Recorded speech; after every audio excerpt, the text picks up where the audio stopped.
So here's a question for you.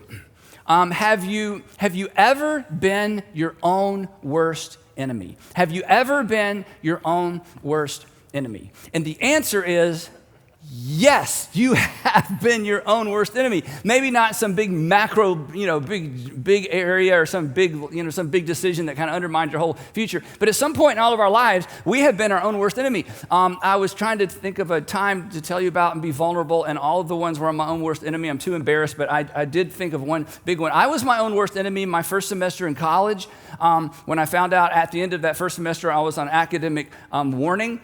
And then I was my own worst enemy my second semester. I was on the semester system. When I found out I was on academic probation. Okay, and in school, you really have no one else to blame, right? It's just you. You're your own worst enemy. And the thing that makes this so memorable is not that part, it's the next part. We lived in Tucker, and I remember that specifically. My mom said she wanted to talk to me about college. So I was living at home, going to Georgia State, and so she sits me down at the kitchen table. There's just certain memories that are etched in your mind. You can see the colors on the wall, and this is one of those moments. She sat me down, and I thought she was going to give me the pep talk. Like, Andy, you can do anything you set your mind to, and if you believe, you can achieve, and you can do all things through Christ. I don't know what she was going to say, but I'm ready for the, Andy, you need to buckle down. And here's what she said, and I quote, Andy, college is not for everyone. That is a direct quote. Andy, college is not for everyone. And I realized even my own mom didn't really think I had what it took to get through college. And I went from becoming my own worst enemy to becoming my own best friend because it scared me so much. Now, all of us have kind of interesting kind of look back and laugh stories, but have you ever seen anyone who did this up did this up big? I mean, they became their own worst enemy with their career or in their marriage or with their finances or a relationship with one of their children. And you stand back and you see it happening. You see it happening, kind of unrolling and unraveling. And you're thinking, you're doing this to yourself. And when you watch that, you kind of think the same thing I think. You think, well, you know what, that they may undermine their own marriage, they may undermine their own career, they may undermine their own world, their own finances, or their relationship with their kids. But I mean, I may have some interesting kind of laugh about it later stories about becoming my own worst enemy. But I would never do anything like that, right? But here's the thing that's true of all of us, and I'm talking to me as well as you. We all have the potential. I don't even know you, but this is what I know about you. Every single one of us has the potential to become our own worst enemy, right? And the reason I know that is because you, and this is all of us, but I'm picking on you for a second, you have participated in all of your bad decisions, right? You have participated in 100 of your bad decisions. In fact, I'm picking on you a little bit, and it's true with me too, that we were the masterminds behind our own bad decisions. And here's why this is a big deal. Because a single bad decision, I mean, you know this, a single bad decision is always the first step toward becoming your own worst enemy, right? It's not like it happens all at one time. It just unravels over time. And the people that you've watched become their own worst enemy in a big way. It started with small things. It started with one simple, single decision, right? Because every habit begins with the first time. And every pattern begins with the first line. And every journey begins with a first step. So we all have the potential to become our own worst enemy if we're not careful. So what we're going to do is in this series, I want to give you three things. I want to give you three things you can begin doing today that will help ensure that you don't become your own worst enemy in a way that you aren't able to look back and laugh at it in the big ways, the ways that really wreck and ruin and cause whole seasons of our lives to be wasted. And we look back and wish we could go back and do our 20s over, our 30s over, 40s or 50s, or do a first marriage over, or do a first career over. Three things. Now, the interesting thing is Jesus doesn't use this terminology. Jesus doesn't talk about don't become your own worst enemy. But in his teaching, he's very, very clear. In fact, in one of his most famous parables, he says this. He says, anyone who hears these words of mine and does not put them into practice, you may remember this from childhood, anyone who hears these words of mine and does not put them into practice is like a man who became his own worst enemy. He didn't use that terminology. Here's how he said it. Is like a man who builds his own house. Oh, you should be commended. On the sand. Who builds his own house, good job, on the sand. And when the storm came, he recognized he has no one but himself to blame because of the poor foundation of his home. So this is a principle. This potentially impacts all of us, and Jesus went right to the heart of it. So in this series, what I want to do is I want to suggest three habits that really serve as preemptive habits to ensure that you don't become, and I don't become, and the people we love don't become our own worst enemies. So today I'm going to give you the first habit, and then in the next 2 weeks, we're going to talk about habit number 2 and habit number 3. So the first thing that we must all do to ensure that we don't become our own worst enemy is pay attention to the tension. Pay attention to the tension. Even if you are sitting alone at home in your living room, I would like all of us to say this together. Ready? Pay attention to the tension. What is the first thing you need to do to ensure that you don't become your own worst enemy? Together, pay attention. That's right. Whenever you're considering any option, any invitation, anything that comes your way, any choice that you're about to make, and it causes, if the option you're considering causes any sense of hesitation, a little bit of tension, a little bit of pause, it in any kind of way dings your conscience, stop and pay attention to that tension. Don't start selling yourself. Start listening. Don't sell yourself. Start listening. Because here's what happens, and we know this. As soon as you see something you want, as soon as you get invited to something you're interested in, as soon as there's an option that kind of inflames an appetite, as soon as you see someone that you want, what do? You do the same thing I do. You start selling yourself. You start selling yourself on this idea. And what's interesting is we lie to ourselves and then we believe our own lies. I think only human beings are capable of this. We make up things and then choose to believe the things that we made up. And here's how I know that's true. You have to be a little creative, okay? If a salesperson used the same pitch on you that you use on yourself, if a salesperson in an actual retail environment used the same sales pitch on you that you use on yourself, you would be so offended, you would walk out of that establishment, right? I mean, imagine if you're standing there to negotiate, or you're thinking about purchasing something, and they said something like this: hey, if you get home and decide you don't like it, just donate it. But how many times does that run through your mind as you're about to buy something online? But if somebody actually said this to you, you'd be like, do what? How about this? Hey, I see that you already have one that does everything this one does, but this one is newer. I mean, you would look at the person like, that's your pitch? I mean, that's it? But that's the kind of stuff we tell ourselves all the time, right? How about this? Yes, sirree, it is wrong, wrong, wrong. So just don't tell anyone. Okay, now we're going to dig a little deeper. You ready? Sure, your husband would be hurt and offended if he found out. But your husband isn't bright enough to find out.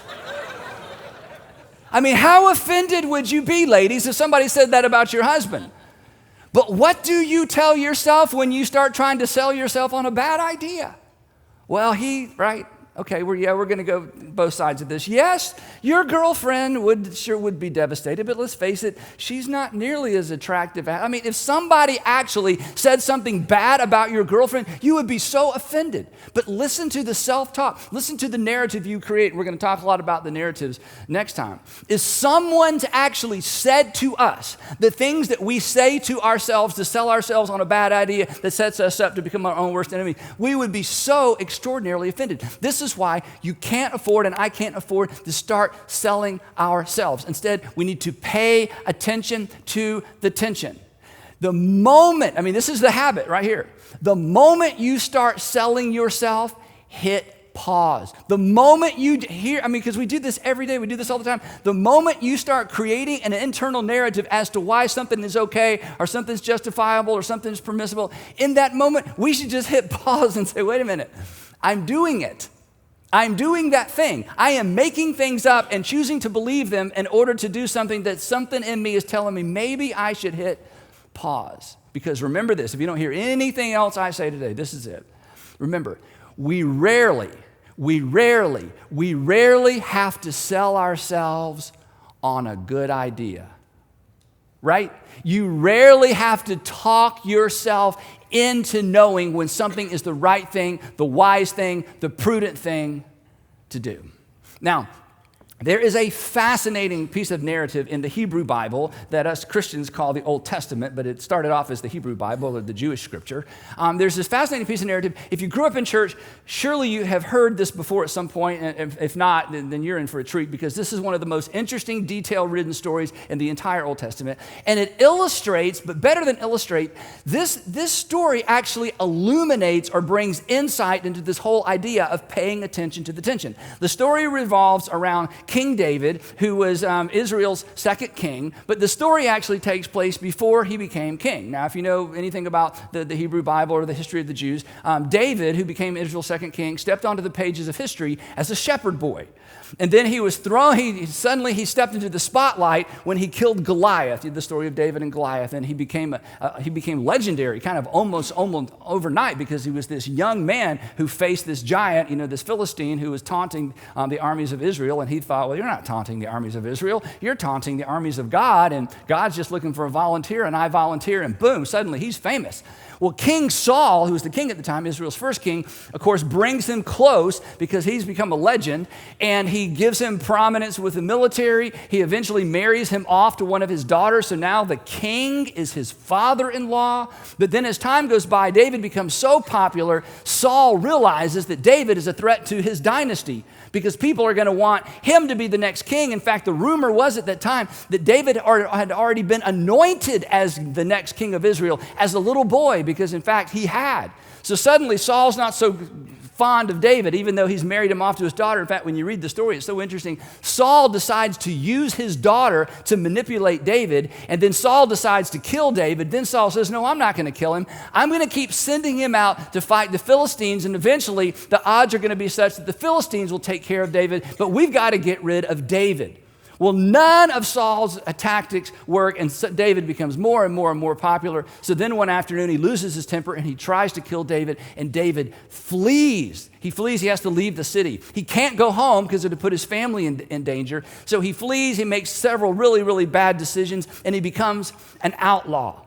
And as a result of him being so famous, all the other fugitives in the land around that region of the world who were related to the Jewish people at the time, they weren't called Jewish people at the time, but the Hebrews at the time, they all started following David. And the next thing you know, he's got his own band of merry men.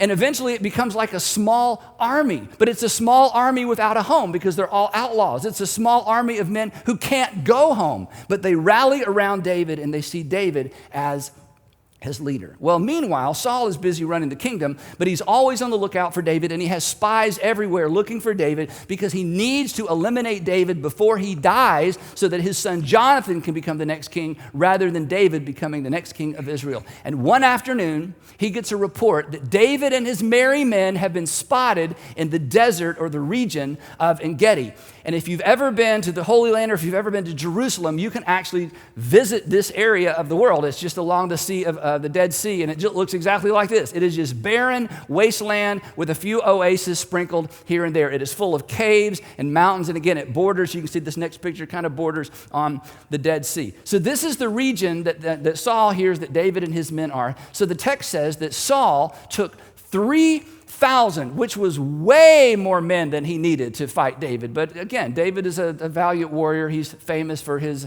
ability to fight out in the open. So he takes 3,000 able young men from all of Israel, and he sets out to look for David and his men. So they're gone for several days, and eventually they come to an area that we're not sure exactly where it is, but when this was originally written, the people who originally read it knew exactly what the author meant. He came to the sheep pens, and there was a cave there, and actually when you go to this region of Israel, there are caves everywhere. There was a cave there, and Saul went in to relieve himself. Fun fact, maybe, I think this is the only reference to going to the bathroom in the whole Bible, but I could be wrong about that, okay? I don't know what everybody else did, but at least Saul, we know, had to relieve himself. And this is a strategic part of the story, and it's why the author included it. So here's the picture.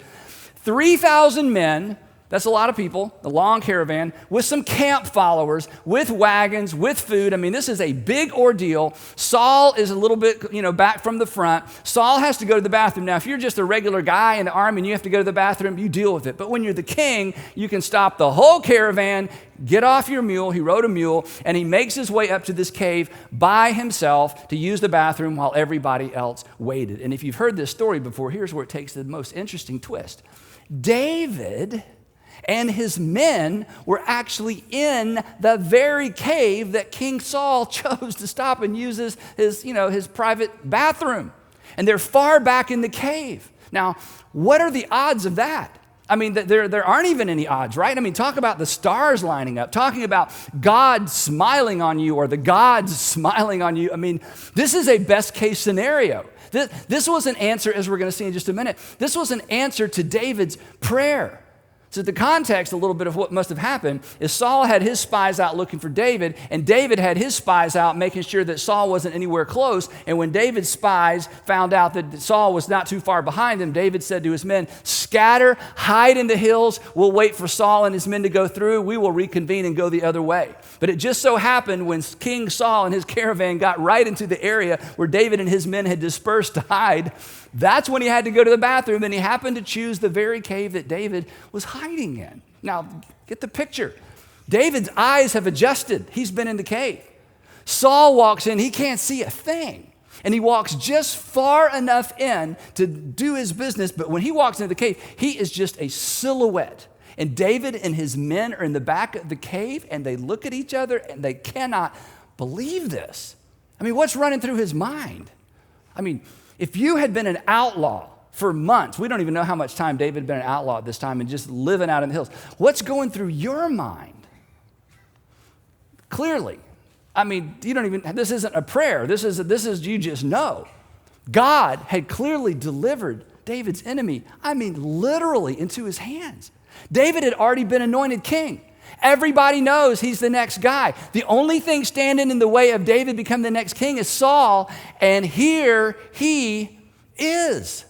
And if we don't think that's what was running through David's mind, we know that's what was running through David's men's mind, because the text says this is what his men whispered to him far back in the cave. The men said to David, "This is the day the Lord spoke of when he said to you, 'I will give your enemy into your hand for you to deal with them as you wish.'"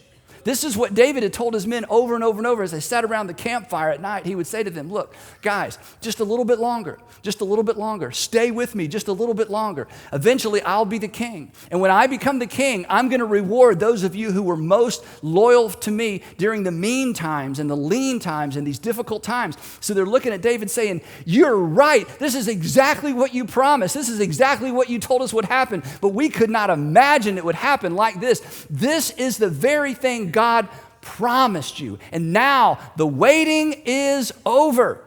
Kill the king and let's go home."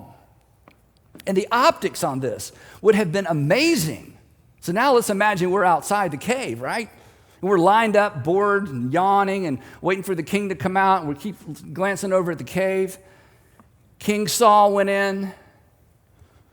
David steps out with King Saul's head in his hand.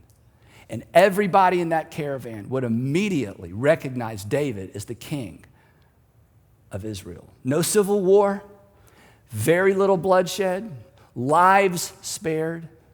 So can you imagine the adrenaline? Can you imagine the emotion in the cave that afternoon? Can you imagine the pressure David felt to do something about this so he and his men could finally go home? Besides, this had to be God's will. This can't be a coincidence. It had to be God's will because God had already declared that David was going to be the next king. The pressure he felt to act, we can't even imagine it. But the text tells us, and as the story unfolds, David felt something else as well. There was a tension. There was a hesitation. There was a tension that didn't make any sense in light of the circumstances. There was a hesitation that didn't make any sense in light of the flow of the story and the flow of his life.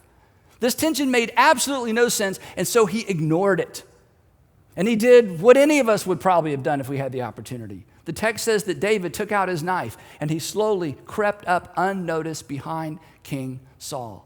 But as he gets closer and closer and closer, that tension intensifies and intensifies and intensifies. And somehow, some way, he was able to stop and pay close attention to the tension. And suddenly, and some of you have experienced this. I want all of us to experience this eventually. Suddenly, somewhere between the back of that cave and King Saul's back, suddenly, his decision to kill and to murder King Saul was completely reframed. Suddenly, the hesitation that made no sense made perfect sense. Wait, what am I doing? I'm about to murder the king. Wait a minute, wait. I can't murder the king. I mean, God chose Saul. I can't replace what God put in place. This is going to be my legacy. This is going to be my story. This will be the story that people tell about me. I mean, I love the one they sing about David and Goliath, but I don't know that I want them turning this into a song, right? I don't want this to be the story I have to tell my grandchildren. Granddaddy, grandpapa, tell us how you became king again. We love the story. You snuck up behind old King Saul and you slit his throat while he was using the potty. Tell us that story again. I mean, is that really the story you want to tell? In fact, the text tells us that David was conscience-stricken. And somehow with all this energy and all this, testosterone and all this adrenaline and everything going on in that cave, suddenly he was able to stop long enough and pay attention to this irrational tension. He was able to pay attention to his irrational conscience. And it saved him from becoming his own worst enemy. Because in that moment, he would have become the man who murdered Israel's first king. He would become the man who murdered his own father-in-law, the man who allowed him to rise to prominence after he killed Goliath. And so somewhere between the back of the cave and King Saul's back, this all gets reframed for him, and he realizes, oh my goodness, no wonder there's a tension. No wonder there's a hesitation. He was conscience-stricken, and he snuck up behind King Saul, and he took King Saul's discarded robe, and he cut off the corner, and he went back to the cave. And his men hiding in the cave, can you imagine? They are in shock. They can't believe this. Now he has some explaining to do. And they're like, they just can't believe what they just saw. I mean, this is the perfect opportunity. They can finally go home. There will no longer be a price on their heads. And he said to his men, the text says, he said to his men, the Lord forbid, this is amazing, that I should do such a thing to my master, the Lord's anointed. I said, wait a minute, David. 2.5 minutes ago, he wasn't your master, the Lord's anointed. 2.5 minutes ago, he was your enemy. What happened? And then the men are saying, okay, if you won't do it, we'll do it. In fact, we'll all do it together. If you don't want to have blood on your hands, we understand that. Just let us do it. And with these words, the text says, with these words, David sharply rebuked his men and did not allow them to attack Saul. And Saul left the cave and went on his way. Whew. So close, so close, so close. So let me ask you a question. We'll get back to the story. Are you close? Are you contemplating something and you're selling, spinning? You've kind of decided, you've sort of got there. Your husband, he's not so sure. Your wife's not so sure. Some of your friends are like, really? I mean, and then you got other friends that are going, oh yeah. Everybody, culture. Are you so close? Is it possible that right now, in fact, you can't even believe I'm talking about this. It's like, what? This is exactly what I'm going through. Are you so close? Are you selling yourself? Come on. You don't have to be honest with anybody else. I mean, you lie to yourself all the time. At least be honest with yourself for a moment, right? I mean, me too, right? Are you selling yourself on a bad idea? Are you ignoring your conscience? Is there an internal hesitation, an internal tension, and you've just kind of pushed right by it? Are you selling yourself on an idea or a decision that's gonna follow you around for the rest of your life? That's gonna make you a liar for life? Because you're never going to want anybody to know this part of your story. And you're never going to want anybody to tell this part of your story. And one day when you have children or one day when you have grandchildren and you tell your story, you get to this part and you just kind of are going to have to skip over it. Are you on the verge of becoming your own worst enemy?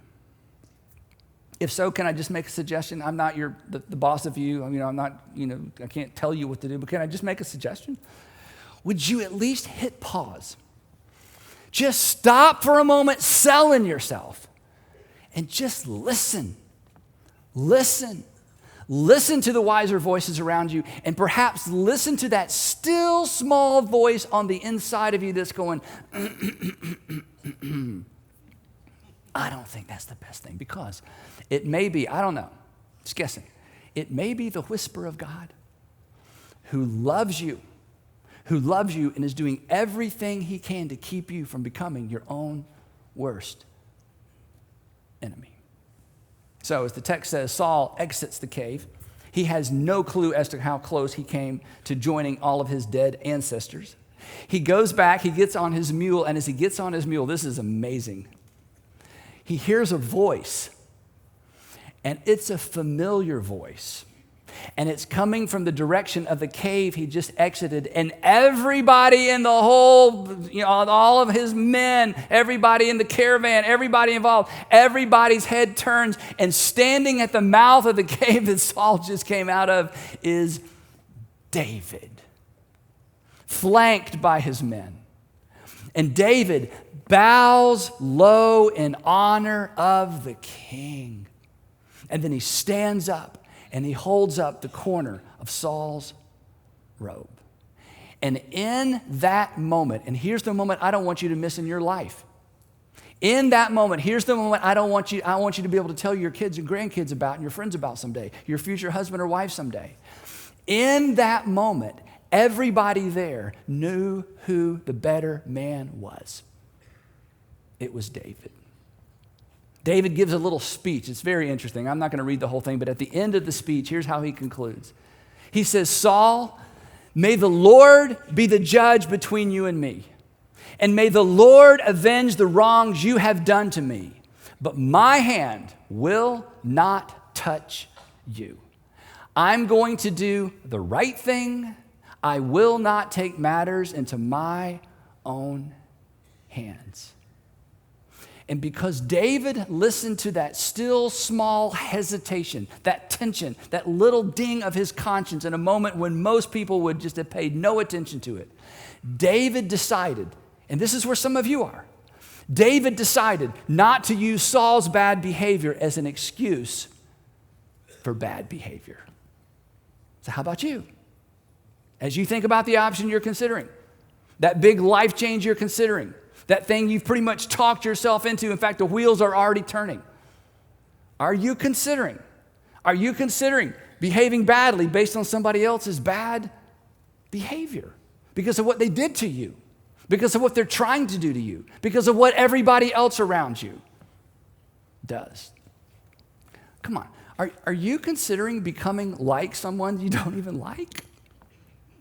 Are you selling yourself? Remember, we rarely ever have to sell ourselves. We rarely ever have to sell ourselves on the right thing to do. So now, all eyes turn from David to Saul. And he is completely humiliated by David. But here's the interesting thing. He's not humiliated by David's military skill. He's humiliated by David's character. He's humiliated by David's self-control.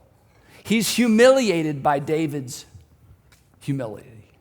And Saul has no choice. He turns his army around and he heads back to Jerusalem. That's the power of paying attention to that tension. When my daughter, Allie, after 3 children, Allie's our youngest, when she was in the 8th grade, she and I were studying for a test together using a study guide. And as we were studying, it occurred to me that her older brother, Garrett, had had the same class with the same teacher the year before. And I thought, I wonder if there are any old tests to study from. And she said, Dad, we can't do that. I said, yeah, if the teacher gave out tests, then he knows these tests are floating around. And in college, you do it all the time. So I went digging around, and sure enough, I found an old test, all right? And this isn't a parenting seminar. I'm just telling you what happened, okay? This isn't for modeling. This is for, it's just what happened. So anyway, so we sat down, and we studied through this test to get her ready. She was an A student, so it wasn't a big deal. So, anyway. So she goes to class the next day. The teacher hands out the test, and it's the same test, right? Yeah. So that afternoon, she gets home from school, and I ask what every good parent asks when they have studied with their children for a test. I said, Allie, how did we do on our test? Isn't that what you asked? You want to know what kind of grade you made, She said, Dad, you're not going to believe this. It was the same test, and I felt like I was cheating. I'm like, no, you weren't cheating. It was the teacher's fault. If they're going to hand these things out, they know that these things are floating around. I'm not giving parenting advice. Let me just reiterate that. This is just what happened. And I said, besides you're an A student, I'm trying to ease her conscience. She said, no, Dad, it's okay. I told him. I know. I'm like, what? You told on yourself? Whose child are you, okay? So then I have to switch gears, like, oh, I'm so glad you did that. It was the right thing to do, I'm so proud of you, I'm just sorry because I'm the one that got you into trouble. If I needed, she's like, no, I didn't get in trouble. I'm like, well, what? She said, well, he had another test, and he got to school that morning, and the copy machine wasn't working, so he couldn't make copies, so he just had copies of an old test and used the test that, Garrett had, and he was in the same class. I'm like, oh. I said, so you didn't get in trouble? She said, no, he was proud of me for telling him. I'm like, yeah, me too. So the point of this is, come on, an 8th grade girl felt tension. What do you do with that tension? Do I tell my teacher or not? And when she thought not, she felt more tension. So she decided to pay attention to the tension rather than paying attention to her father. Anyway, you're going to get by that real quick. Anyway, so she paid attention to the... Now, I know what you're thinking. You're thinking, oh, that's so cute, What's that got to do with me? It's got everything to do with you. Here's why. Because the tension that you are wrestling with right now, the tension you're wrestling with right now falls somewhere between choosing whether or not to tell your math teacher you studied from an old test and murdering a king. I think we've bookended about everything you and I could experience, right? It's somewhat this side of murdering a king. It's probably somewhat this side of what are you going to tell your math teacher. But the principle is the same. What are you going to do with that tension? If there's something that you can't quite put your finger on, hit pause. If there's something where you find yourself saying, I just have an overactive conscience, maybe, but maybe not, hit pause. If there's something that someone else has put their finger on and you're mad at them for bringing it up, but then when you got alone by yourself, you can't get it off your mind, you can't get it off your heart, it's bothering you, then here's my advice. Let it bother you. Don't rush by it. That tension may be God's way of protecting you from becoming your own worst enemy. And ask the question. I know it's painful. But I'm telling you, for some of you, this is like a curtain's going to open up and you're going to have clarity. You're going to hate the clarity, but you're going to look back and be so grateful for the clarity. And ask the question, is there a tension? Is there a tension that deserves my attention? Is there a tension that deserves my attention? This is a preemptive strike against becoming your own worst enemy. Because after all, every habit, you know this, every habit begins with the first time. And every pattern begins with the first line. And every journey begins with the first step. So if something bothers you about him, let it bother you. If there's something that kind of bothers you about her, let it bother you. If there's something that kind of bothers you about the deal, let it bother you. If there's something that bothers you about that set of circumstances or that invitation or whatever it is, just don't rush by it, don't brush by it, sit on it and let it bother you. Face it until it either goes away or you decide to go a different way. Because what oftentimes begins as nothing more than an uneasy feeling, over time becomes something that is supported with reason or insight. It's that moment that David had as he crept up behind King David, and it's like, wait a minute, wait, what? I mean, yes, in one context, this makes perfect sense. In another context, I am about to murder my father-in-law. What was I thinking? So I'd like for you to consider making this commitment. We're going to have a commitment for each of these three ideas. And the first commitment is simply this. It's simple. Would you be willing to pause until you pinpoint the cause?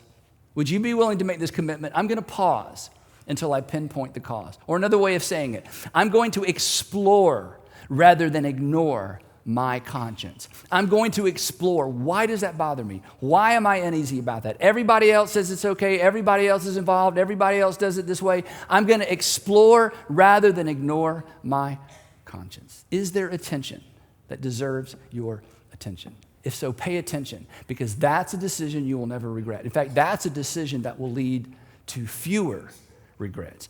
That's a decision that will ensure that you don't become your own worst enemy.